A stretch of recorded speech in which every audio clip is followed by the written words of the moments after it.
بسم الله الرحمن الرحيم. الحمد لله رب العالمين، والصلاة والسلام على نبينا محمد وعلى آله وأصحابه أجمعين. أما بعد، فنعود إلى قراءتنا في نور السنة وظلمات البدعة. وأذكر نفسي وإخواني وأخواتي بأن السنة هي طريق النبي صلى الله عليه وسلم وأصحابه عقيدة وعلما وقولا وعملا. وأما البدعة فهي طريقة محدثة مخترعة في الدين، يراد بها ما يراد بالطريقة الشرعية، وهي التقرب إلى الله، سواء كانت هذه المحدثة والبدعة في العقيدة أو العلم أو القول أو العمل.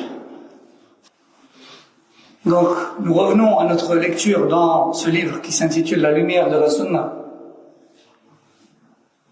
et les ténèbres de l'innovation. Et avant de reprendre la lecture, je voulais me rappeler, ainsi qu'à vous tous et toutes, ce qu'est la Sunna et ce qu'est la Bid'a. La Sunna, c'est tout ce sur quoi était le prophète sallallahu alayhi wa sallam et ses compagnons. Que cela soit au niveau de la croyance ou de la science et la compréhension, ou des paroles ou des pratiques religieuses. Ça, c'est Sunna. Et le Bid'a, c'est tout ce qui a été inventé après eux et qui ne faisait donc pas partie de ce sur quoi ils étaient, que cela soit dans la croyance, la compréhension des choses, les paroles ou les actes. On a donc, de cette manière, distingué entre Sunna et al-Bid'ah. والسنة قد تكون في العقيدة وفي العمل والقول، كما أن البدعة أيضا تكون في الاعتقاد والقول والعمل. Et tout comme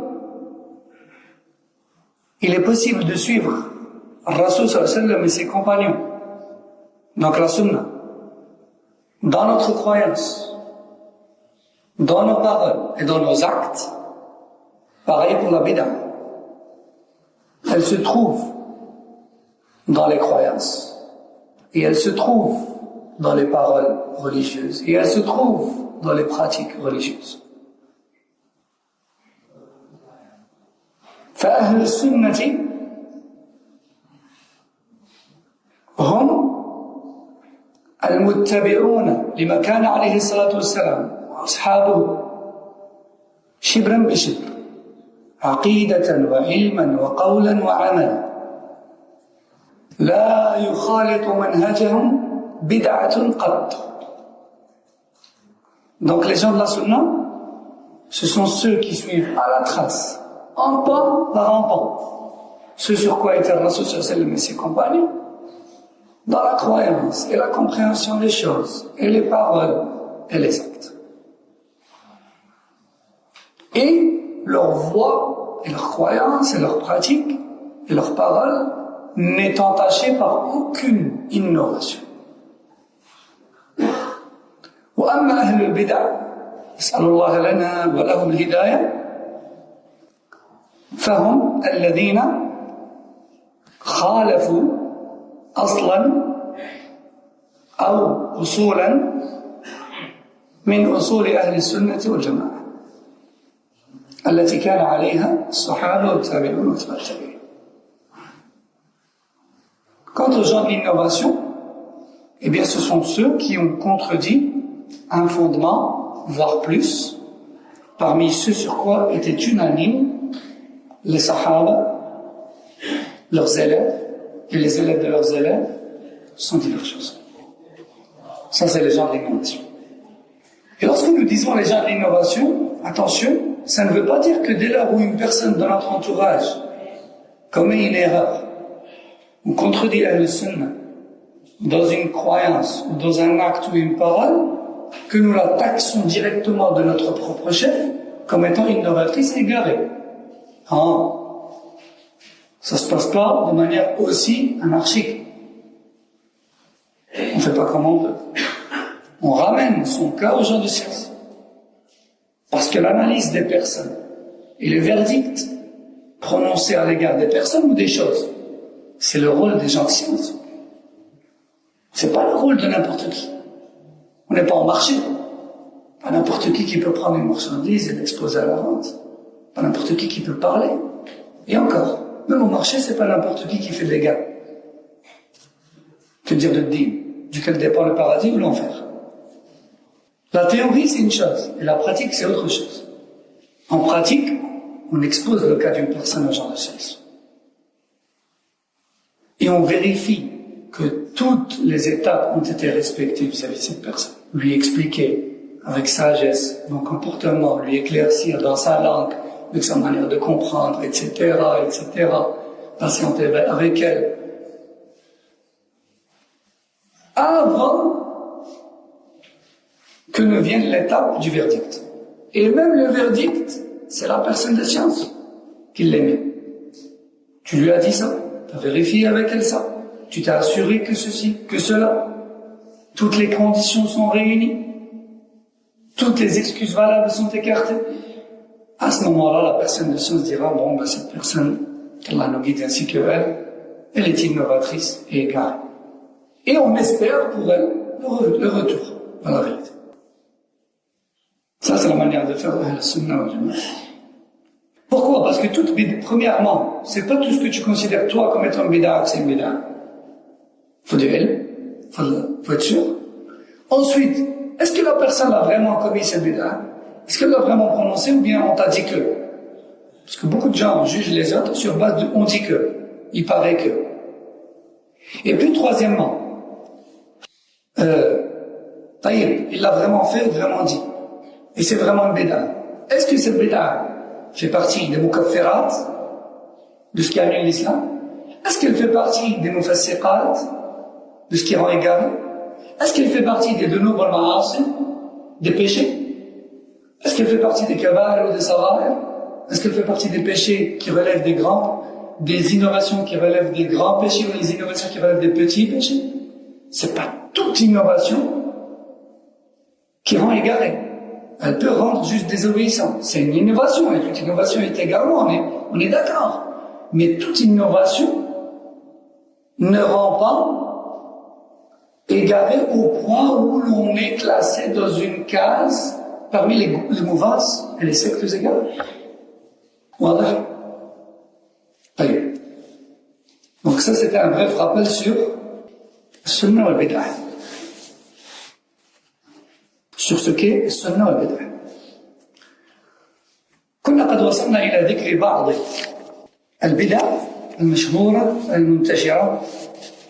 Donc l'auteur, rahimahullah, était en train de nous citer quelques innovations connues et propagées. La dernière fois, on a parlé, pendant 2 cours, on a parlé de la bid'a de Rajab. Salat al-Raghaib, etc., etc. Cette fois-ci, Rabi'an, l'ihtifal bi laylat al-nisf min Sha'ban. Presque pareil, il y a une différence, mais c'est presque pareil. Mais cette fois-ci, ça ne se passe pas en Rajab, mais plutôt en Sha'ban. À la moitié de Sha'ban. Il y a une prière aussi, etc., mais elle ne se déroule pas de la même manière. Elle est beaucoup plus longue. On verra sa description plus ou moins de Sha'ban. Et cette fois-ci, cette pratique, qui est la célébration de la nuit qui marque la mi-Sha'ban, chez les Sahaba, cette pratique-là, elle n'est rapportée ni de Rasul sallallahu alayhi wa sallam, ni de Sahaba, ni des premiers tabi'in. Aucun autre. C'est pour ça que bon nombre d'imams, et parmi eux Malik, rahimahullah, étaient d'avis que c'était une bid'a. Cependant, Cette pratique a été rapportée de quelques tabi'in, comme on va le voir, et ils ont été répliqués par les imams de leur époque, comme on va le voir. قال المصنف أخرج الإمام محمد بن وضاح القرطبي توفي عام 287 للهجرة، القرن الثالث الهجري. الإمام محمد بن وضاح القرطبي أخرج بإسناده، يعني يقول أخبرني فلان عن فلان عن فلان، بإسناده عن عبد الرحمن بن زيد بن أسلم، وقد توفي عام 182 للهجرة، القرن الثاني، أنه قال: لم أدرك أحدا من مشيختنا. المشيخة، ما معنى المشيخة؟ المشيخة كان الناس قديما في عهد السلف يجلس الشيخ ويجلس الناس أمامه بالألوف، هو يروي عن شيوخه: أخبرني فلان عن فلان عن فلان عن فلان أن النبي صلى الله عليه وسلم قال، أخبرني فلان عن فلان عن فلان عن فلان أن النبي صلى الله عليه وسلم قال، حدثني فلان عن فلان قال أخبره فلان أن فلان رأى النبي صلى الله عليه وسلم يفعل، إلى آخره. يروي الأحاديث والناس يكتبون، وهذا الشيخ لا يروي إلا ما سمعه هو، ثم يأتي شيخ آخر يجلس مكانه يروي كل ما عنده، يكتب الناس يسمعون ويبلغون من خلفهم، يبلغون من خلفهم، يبلغون من خلفهم، ثم يأتي شيخ آخر وإلى آخره. هذه تسمى المشيخات، هذه هي المشيخة. فهذا عبد الرحمن بن زيد بن أسلم يقول: لم أدرك أحدا من مشيختنا، يعني الشيوخ قاع العلماء اللي كانوا في الزمن تاعنا، لم أدرك أحدا من مشيختنا ولا فقهائنا يلتفتون إلى ليلة النصف من شعبان، ولم ندرك أحدا منهم يذكر حديث مكحول. مكحول هذا من الضعفاء، روى حديث: يطلع الله إلى خلقه في ليلة النصف من شعبان فيغفر لجميع خلقه إلا لمشرك أو مشاحن. هذا الحديث اختلف العلماء فيه، بعضهم صححه كالشيخ الألباني، وبعضهم ضعفه كبعض الأئمة القدماء. وعلى كل حال، وإن كان صحيحا ليس فيه دليل على أن هناك قيام ليل في تلك الليلة. المهم، قال هذا التابعي، قال: ولم ندرك أحدا من مشيختنا يذكر حديث مكحول ولا يرى لليلة النصف من شعبان فضلا على ما سواها من الليالي. نعم، روي هذا الحديث، أو روى هذا الحديث ابن وضاح في كتابه ما جاء في البدع رحمه الله. Donc, qu'est-ce qui nous a été rapporté concernant cette nuit qui marque la moitié de Sha'ban. L'imam Mohammed ibn Waddah al-Qurtubi, Mohammed ibn Waddah al-Qurtubi, qui est décédé en 287, 3e siècle de l'Égypte. Il y a entre lui et la hijra de Rasul sallallahu alayhi wa sallam de 287 ans. 3e siècle de l'Égypte. Il dit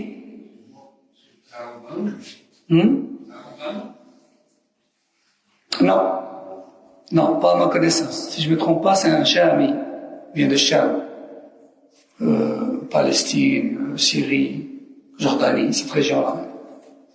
Si je ne me trompe pas. Soit ça, soit l'Irak, mais c'est pas en Andalousie, je pense. Comme ça qu'on dit. Donc, Mohammed ibn Waddah, Qurtubi, un instant. Non, oui, il est d'origine de Cordoba, mais il est parti en Orient. Il était en Orient. En fait, le Qurtubi, parce que c'est son origine. Il est de là à la base. Mais il est parti en Orient apprendre, et à la fin de sa vie, il est revenu. Effectivement, il est revenu en Andalousie pour enseigner.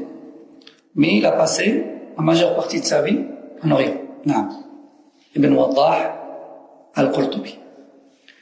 Donc Ibn Waddah, Mohammed Ibn Waddah al-Qurtubi, qui est décédé en 287, rapporte avec une chaîne de transmission qui remonte jusqu'à Abdurrahman ibn Zayd ibn Aslam, qui lui est décédé en 182. En 182, donc plus ou moins un siècle avant. Celui-ci dit, aucun de nos shuyukh et de nos savants de qui nous avons appris, donc je rappelle, il est décédé en 182. Donc il est du 2e siècle de l'Hégire. Il dit, aucun de nos professeurs n'a jamais prêté attention à ce hadith rapporté par Makhul, et on va le citer. Et aucun d'entre eux ne prêtait attention à cette nuit qui marquait la fin, qui marquait la moitié de Sha'ban. Et aucun d'entre eux ne considérait qu'elle avait un mérite particulier. Le hadith de Makhul, c'est quoi? C'est ce hadith dans lequel il rapporte, d'après Mu'adh ibn Jabal, que le prophète sallam aurait dit, lors de la nuit qui marque la moitié de Sha'ban, Allah pardonne à tout le monde. Allah pardonne à tous les croyants. Sauf aux musulmans qui sont en conflit entre eux, ainsi qu'aux polythéistes. Allah pardonne à tout le monde. Cette nuit-là, sauf aux croyants qui sont en conflit entre eux, qui ne se sont pas encore réconciliés, ainsi qu'aux polythéistes. Ce hadith a fait l'objet d'une divergence entre les ulama. Certains imams du hadith l'ont déclaré faible, tandis que d'autres l'ont authentifié, comme à notre époque Cheikh Al-Albani l'a authentifié. Et d'autres l'ont déclaré faible. Et donc, ce salaf, qui est Abdurrahman ibn Zayd ibn Aslam, le dit, aucun de nos shuyukh, décédé en 182, aucun de nos shuyukh ne prêtait attention à la moitié de la nuit de Sha'ban, à la nuit qui marque la moitié de Sha'ban, ni ne citait, ni ne considérait le hadith de Makhul, ni ne lui donnait un quelque mérite particulier. Fin de citation.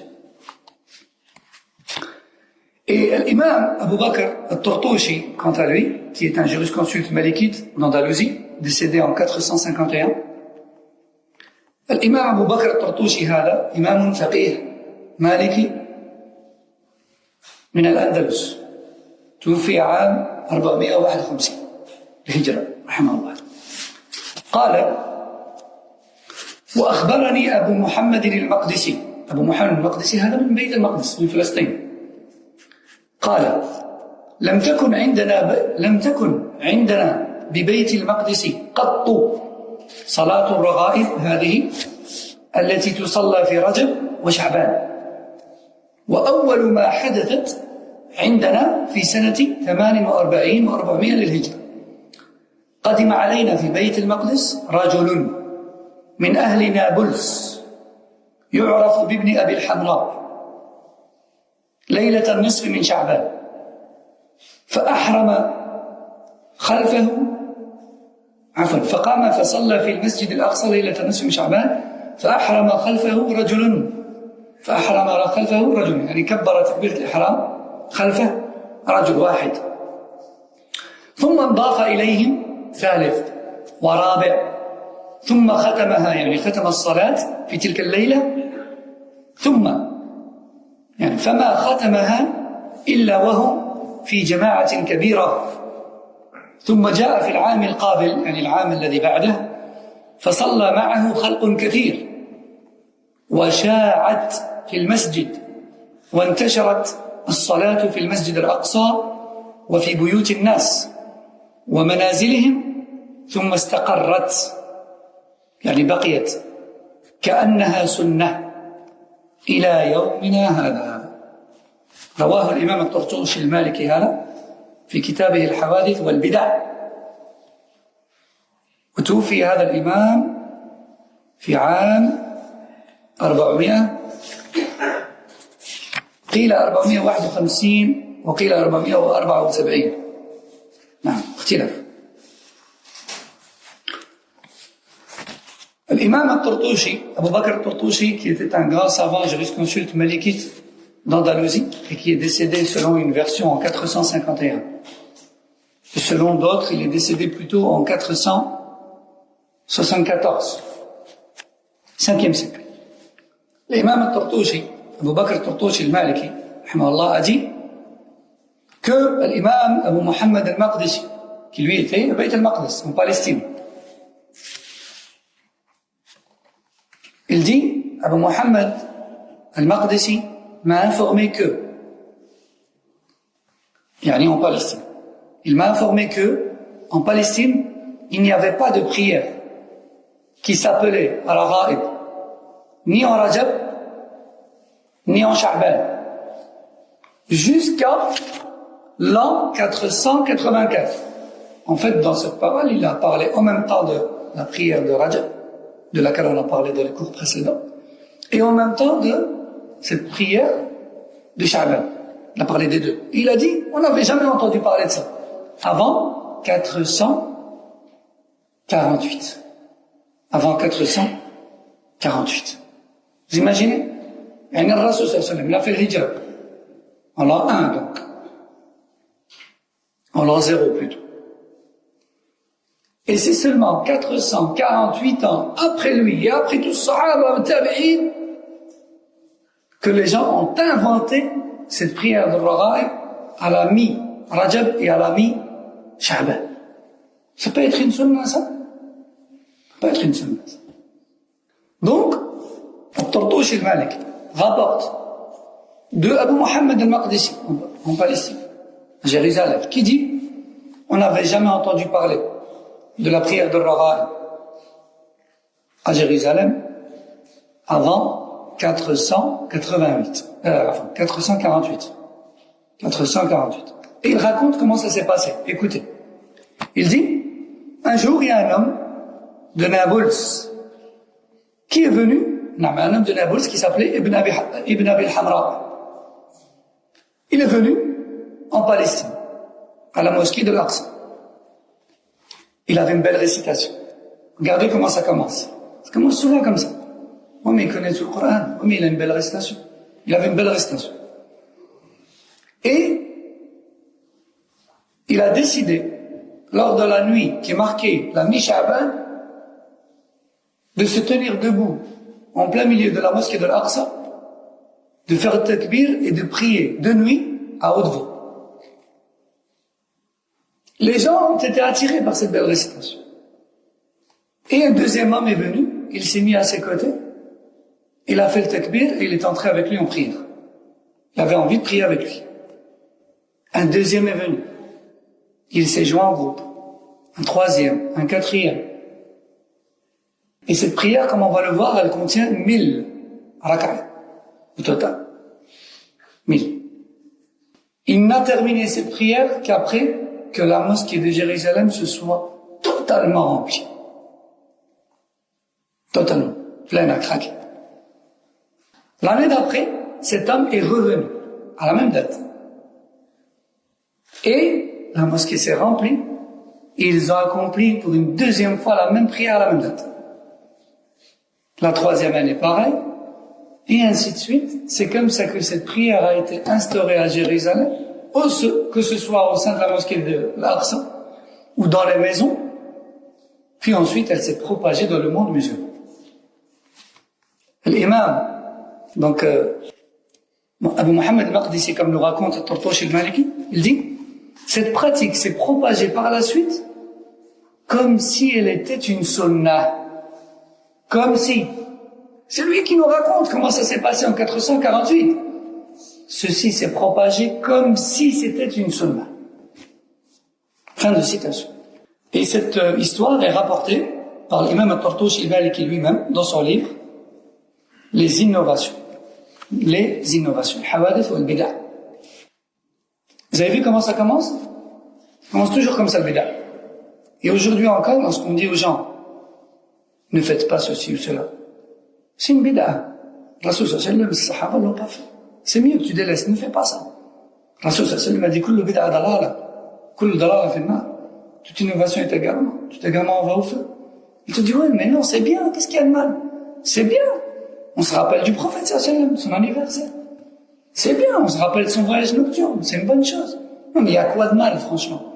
On n'est pas en train de danser ou de boire de l'alcool. Si, c'est un mal. Parce que c'est inventé dans la religion d'Allah ce qui n'en fait pas partie. Et ça choque les gens lorsqu'on leur dit que boire de l'alcool, certes, c'est un péché et c'est grave, mais c'est moins grave que cette innovation. Tu es en train de dire que le fait que je fête l'anniversaire du messager d'Allah, c'est pire que de boire de l'alcool. J'ai pas dit que c'était pas grave, mais j'ai dit que oui, c'est pire. Ah, c'est pire. Parce que l'imam, soit Malik, ou Shafi, ou Ahmed, Abu Hanifa, l'Awza'i, Sufyan Thawri, Sufyan ibn Uyayna, Al-Hammadayn, tous ces imams des premières époques, tous ont dit que les péchés, en ordre de gravité, sont Shirk al-Akbar, polythéisme majeur, Shirk al-Asghar, polythéisme mineur, Al-Bid'a al-Mukaffira, ça en fait partie, bien sûr, ça en fait partie, Al-Kufr al-Akbar, puis après le Kufr al-Asghar, mécréance majeure, mécréance mineure, Bid'a, puis les grands péchés, puis les petits péchés. Donc, le bid'a, les inventions religieuses, sont plus graves que les péchés. Il y en a tout est péché. Mais si on va regarder de plus près, une invention religieuse est pire qu'un péché. Pourquoi? Parce que celui qui pratique une invention religieuse, quand tu lui dis ne fais pas ça, il te dit mais il n'y a rien de mal, c'est bien. Ouais, mais tu pries à la moitié de Sha'ban, c'est une bid'a. Oh, mais c'est la prière, il y a quoi de mal? Je fais la prière. Mais celui qui boit, quand tu lui dis c'est pas bien, c'est haram ce que tu fais, qu'est-ce qu'il répond? Ouais, je sais, c'est vrai. Astaghfirullah. Faut que j'arrête. Il reconnaît ou pas? Il reconnaît. Et un jour ou l'autre, Inch'Allah, on espère pour lui qu'il remette les pieds sur terre, qu'il regrette et qu'il arrête. Mais celui qui fait le bid'a, lui, il est convaincu que ça fait partie de la religion. Pour lui, c'est bien, il n'y a pas de mal. Donc, il y a beaucoup moins de possibilités qui reviennent. Car le Rasul sallallahu alayhi wa sallam lui-même dit le repentir de celui qui fait le bid'a est suspendu jusqu'à ce qu'il se repente de sa bid'a. Ça veut dire quoi? Ça veut dire que celui qui fait une bid'a, il a beau se repentir des péchés qu'il fait à côté, son repentir n'est pas accepté jusqu'à ce qu'il arrête la bid'a qu'il fait. Ça prouve clairement que la bid'a religieuse est pire que les péchés qu'il fait à côté. Attention, on n'a pas dit que les péchés c'est pas grave. Si, c'est grave. C'est grave. On doit s'en repentir et on doit se corriger, c'est sûr. Il n'y a pas l'ombre d'un doute là-dessus. Mais la bid'a est plus grave que les péchés. Non. Et rappelez-vous qu'Allah Azza wa Jalla décidera yawm al-qiyamah, comme rapporté dans certains hadiths, de pardonner certains péchés, de les couvrir et de ne même pas les citer, voire même, comme dans le hadith al-Bitaqa, de les effacer et de faire entrer au paradis directement des personnes qui avaient des péchés jusqu'à l'horizon, sur leur feuille, juste parce qu'ils ont dit la ilaha illallah sincèrement. Et en parallèle, rappelez-vous le hadith dans lequel Rasul sallallahu alayhi wa sallam dit Yawm al-Qiyamah, je vous attendrai au niveau du bassin, au niveau de mon bassin, duquel toute personne qui buvra ne connaîtra plus jamais la soif. Le bassin du prophète sallallahu alayhi wa sallam. Je vous attendrai au niveau du bassin. Puis, lorsque vous arriverez à proximité du bassin, des anges se dresseront devant vous et empêcheront de passer certains d'entre vous, et certains musulmans. Et je leur dirai, laissez-les passer, ils font partie de ma communauté. Et les anges me diront, innaka la tadri ma baddalu ba'dak, fa'aqulu suhqan suhqa.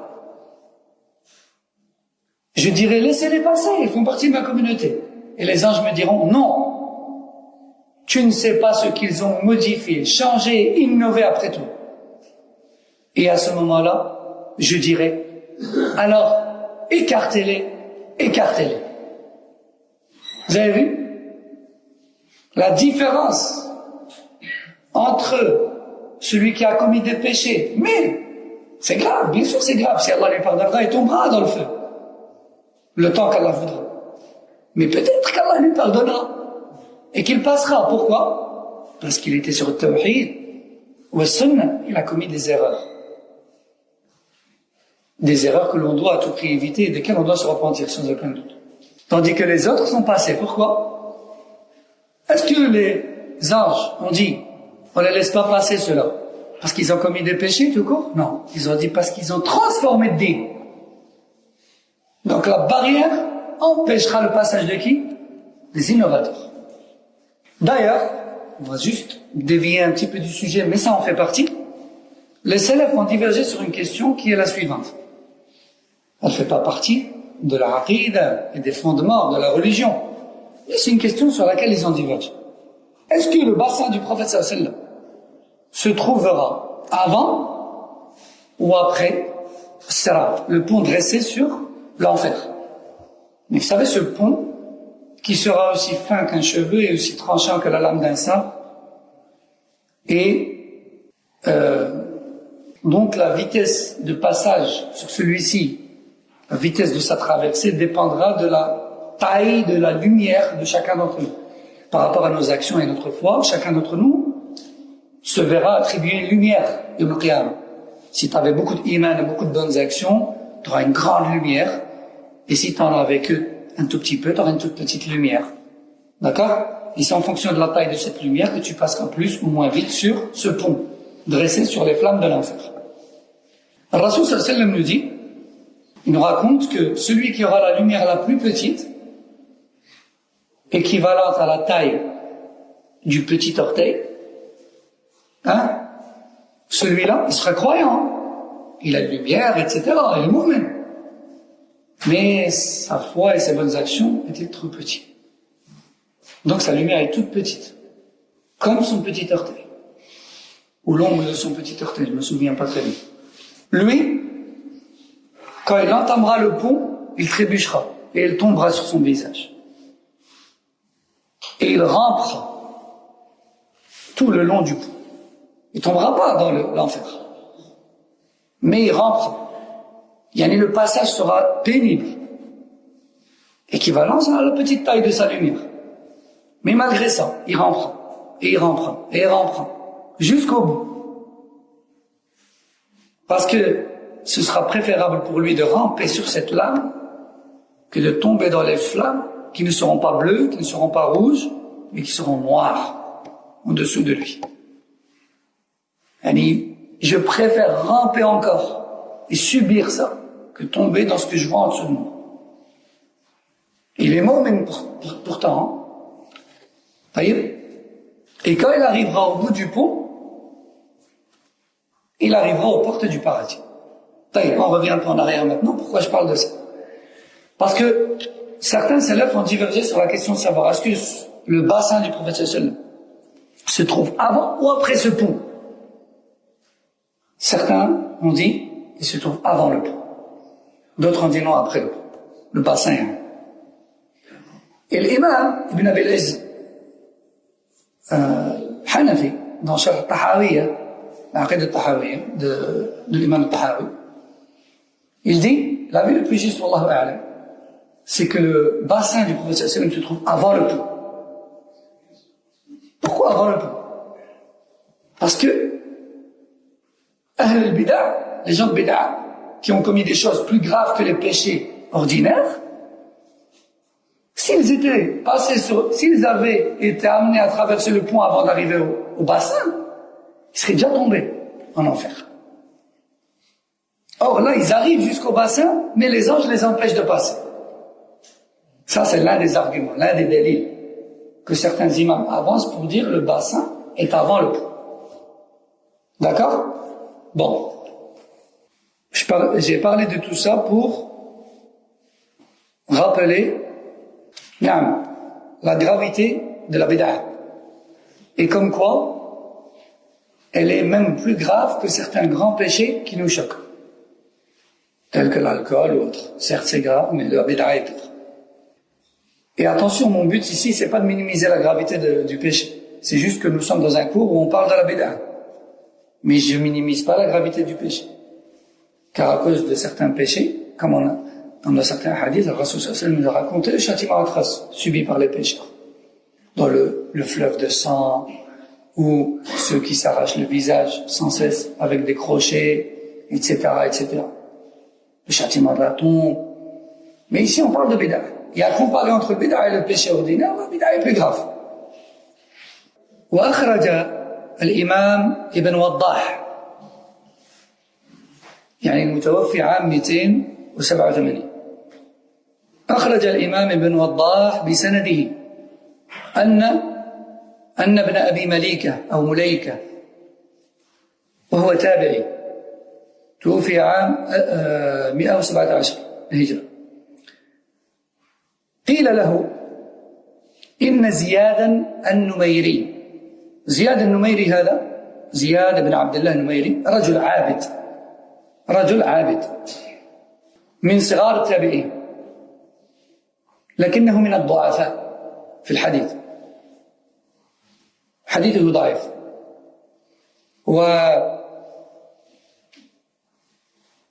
من الطبقة الخامسة كما قال عنه الإمام الذهبي في سير أعلام النبلاء.